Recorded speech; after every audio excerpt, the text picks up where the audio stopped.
Hi there, and welcome to episode 4 of the All About Everest podcast, the 1996 Everest deaths, part 2. Last week we covered the spring of 1996 deaths on the south side, and today we're going to cover the deaths on the north side and the fall deaths. If you haven't listened to part 1, you probably want to do that just because it gives a lot of background information. And here we go.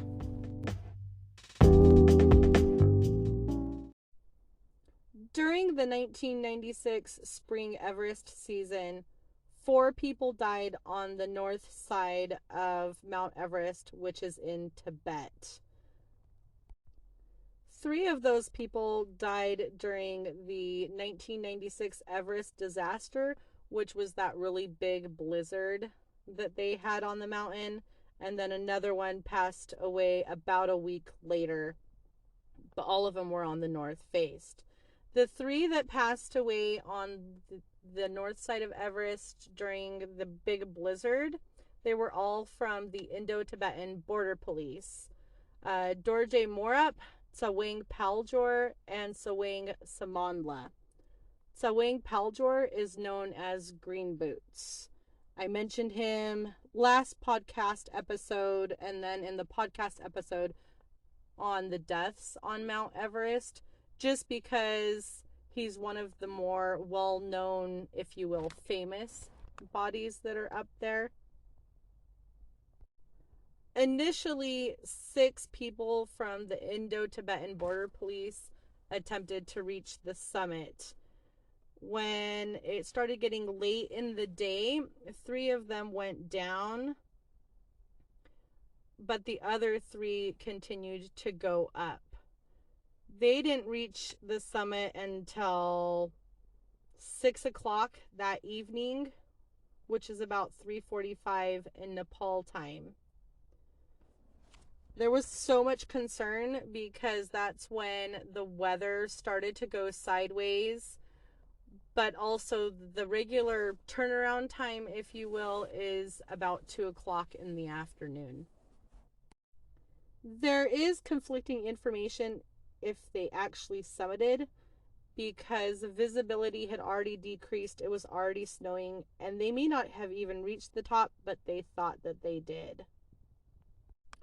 The last known radio contact that they had with the rest of their team at base camp was that they had reached the summit, and then they weren't heard from again.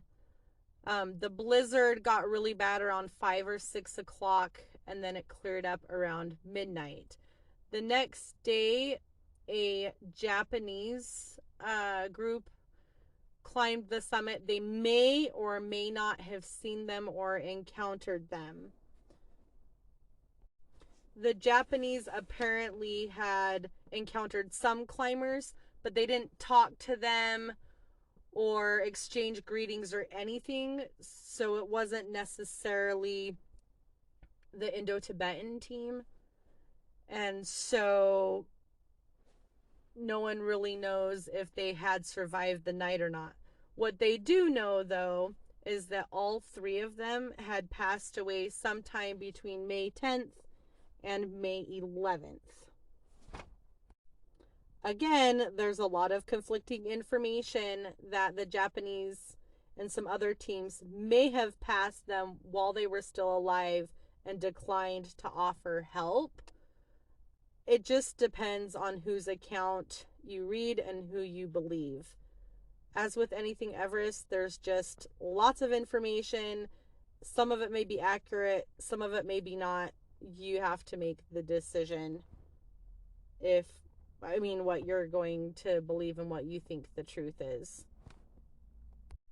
So even though the Japanese team initially said they had encountered them, when they got called out for not offering help, they then denied the encounter.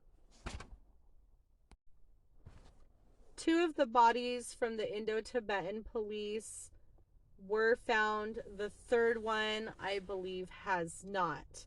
Green Boots, which they believe is Tsawang Paljor, has served as a marker for climbers all the way up until 2017.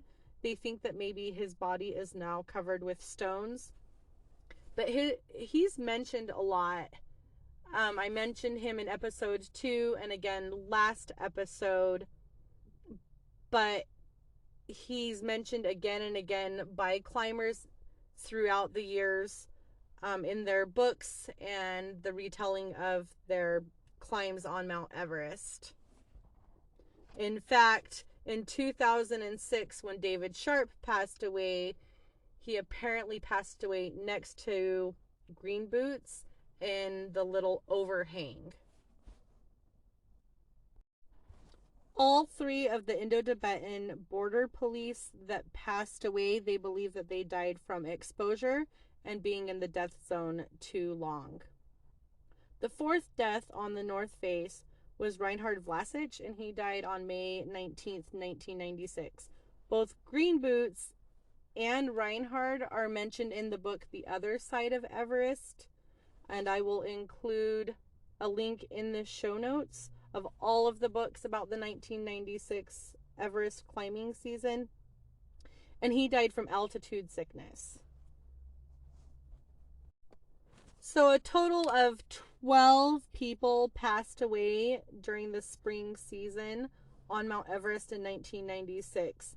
In the fall, on September 25th, 1996, there were 3 more deaths for the fall season. Ives Buchon, Lopsing Jangbu, and I believe it's Dawa Sherpa. Ugh, pronouncing these names is kind of crazy. They all died on the Lhotse face from an avalanche in Nepal. So that's a total of 15 people for the whole climbing season. And at the time, it was considered the deadliest season, the deadliest day, and the deadliest year, which since then, with the avalanches that took out base camp and also in the Khumbu Icefell, those deaths have surpassed all of the 1996 season. The death rate on Mount Everest used to be 1 in 4. And then over the last 20, 30 years, it's 1 in 20. A lot of it has to do with better gear. A lot of people are climbing with support, like Sherpas, fixed lines, oxygen, things like that. And they're doing it in larger groups. Statistically, based on the amount of people who summited during the 1996 Everest disaster, and in recent years or past years, the fatality rate was actually really low comparatively, if you look at percentages and things like that. It's really unfortunate that so many people died that year. Looking back, a lot of it could probably have been prevented. One of the things I didn't really discuss, but I think is a big contributor, is summit fever. It's basically that feeling that even though you know you probably shouldn't, you're going to do it anyway because you just want to reach the summit. And I think that a few people had summit fever, and that's why they weren't rational and didn't turn around on time. When you want something that badly and you've worked so hard, you've trained for years, you've paid so much money, you just want to do it anyway. The other thing too is when you're in the death zone, because the oxygen is so low, you lose all rationality.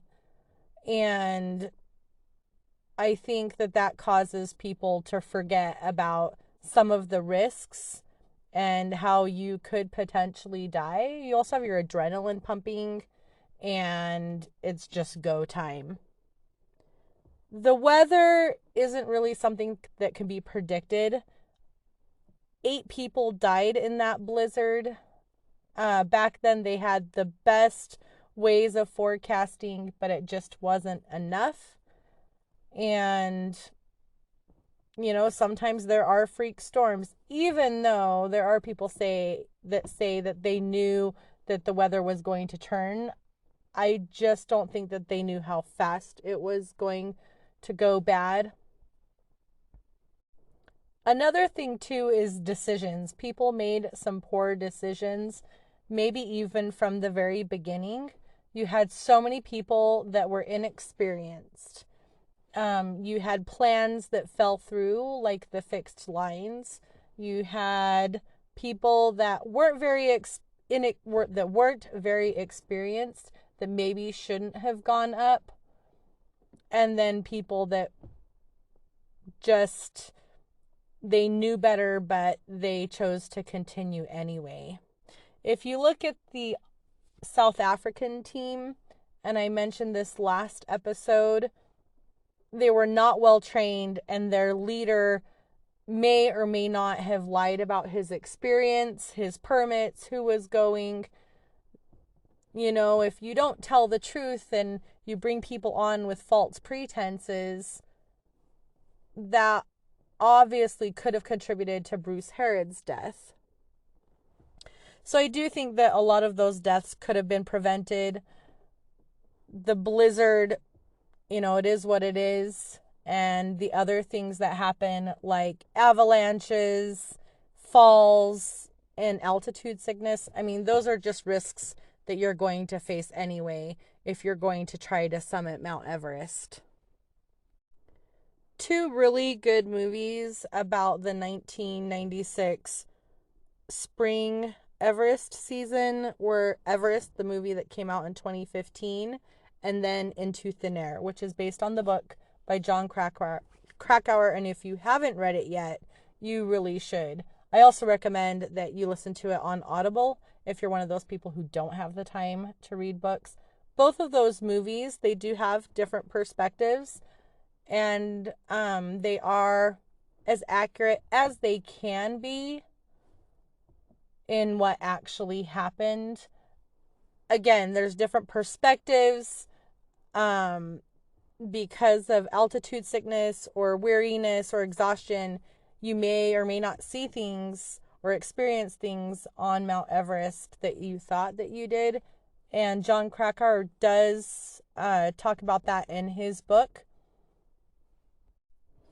I do think that if you're going to climb Mount Everest, you need to have a really good plan.